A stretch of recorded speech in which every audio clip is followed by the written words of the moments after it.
It all started innocuously enough, as these things often do. Jenny had met David online, and after a few weeks of casual messaging, they decided to meet in person. Their exchanges had been witty, charming, and like everything a budding romance should be. David's profile portrayed him as fun-loving, confident, and outdoorsy. He had that boyish, mischievous grin in every photo, which Jenny had found irresistible. So, when they finally settled on a date at a quaint Italian bistro downtown, she was actually excited. After all, how bad could it be? They'd hit it off over text, and meeting in person was just a formality, right? But from the moment Jenny stepped out of her apartment and saw David waiting by the restaurant entrance, things began to unravel. He looked nothing like his profile pictures. Sure, it was clearly the same person, but the David from the pictures had been well-groomed and clean-cut. The David waiting outside the bistro was disheveled, with scruffy hair that looked like it hadn't seen a comb in days, and a wrinkled shirt that appeared to have been chosen in haste. She took a deep breath, deciding to be gracious. Maybe he'd had a rough day. She approached him with a smile, albeit a slightly forced one, and he gave her a half-hearted wave, not quite meeting her eyes. "Hey," he mumbled. His voice was higher pitched than she'd expected, which was fine, but it was the way he nervously shifted from foot to foot that set her on edge. She could almost feel the awkward energy radiating off of him. Nevertheless, Jenny told herself not to judge a book by its cover, especially after only a few seconds. They exchanged greetings and made their way inside, where the hostess led them to a cozy table near the window. It was the perfect setting for a romantic evening: soft candlelight, warm wooden tones, and the delicious aroma of garlic and tomatoes filling the air. But instead of the light-hearted banter Jenny had been hoping for, David, upon sitting down, launched straight into a monologue about his ex-girlfriend. At first, Jenny thought it was just a quick anecdote, maybe some icebreaker to ease the tension. Everyone had exes, right? But David didn't just mention his ex. He dove into a detailed, minute-by-minute account of their tumultuous relationship. His words tumbled out rapidly, as if he had been waiting for weeks for anyone to listen. He described, in excruciating detail, how his ex never appreciated him, how she was obsessed with astrology and constantly criticized him for being a Scorpio, and how she once threw his entire record collection out the window during a heated argument. Jenny wasn't sure if she was supposed to laugh or nod sympathetically. She opted for polite nodding, her mind racing for a way to change the subject. She asked him what he did for work, hoping to steer the conversation into safer waters, but David barely acknowledged the question. He answered with a grunt, muttering something vague about freelance consulting, and then resumed his tirade about the ex. When the waiter came to take their order, Jenny practically leapt at the opportunity to speak to someone other than David. She ordered a glass of wine red, the largest one they had, and David asked for sparkling water, though the way he asked made it sound like he was expecting the waiter to mess it up. Sure enough, when the waiter offered club soda instead, David made a face like he'd been offered a plate of expired sushi. "I guess that's fine," he muttered, as though the alternative might be deadly.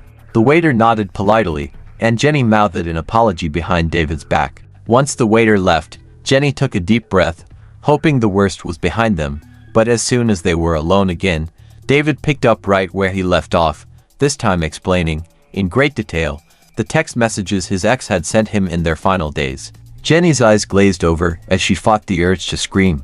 It had been 10 minutes, but it felt like hours. She realized with horror that the date had barely even started. When their food arrived, Jenny was relieved to have a distraction.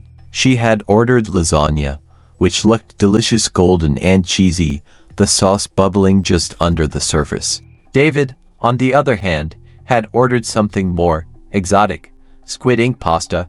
The dish arrived looking like a pile of wet asphalt, and Jenny could barely suppress a grimace. She wasn't the type to judge someone for their food choices, but watching David swirl the black strands around his fork, she couldn't help but feel slightly nauseous. Things got worse when he finally took a bite and smiled, his teeth now smeared with the squid ink, giving him the appearance of a cartoon villain. Jenny forced herself to focus on her lasagna, but every time she glanced up from her plate, there was David, still talking about his ex, his teeth a disturbing shade of charcoal. The conversation, if it could be called that, somehow took an even stranger turn when David began describing his hobby of urban spelunking. At first, Jenny thought it sounded adventurous, exploring old, forgotten places, maybe a little thrill-seeking. But as David continued to describe the time he'd broken into an abandoned hospital and nearly got locked in the morgue, she realized it was more than just a quirky pastime. It was borderline illegal. David, however, seemed completely oblivious to how unsettling his stories were. He animatedly described crawling through broken windows and avoiding security guards, his face lighting up with pride. "It's like, I can feel the history, you know?" he said, gesturing with his fork, a piece of inky pasta hanging precariously from the tines. "Being in those places, it's spiritual. You can feel the energy of all the people who were there before. It's deep." Jenny nodded, but her mind was screaming at her to find an excuse to leave. Maybe she could fake a phone call, or claim she suddenly wasn't feeling well.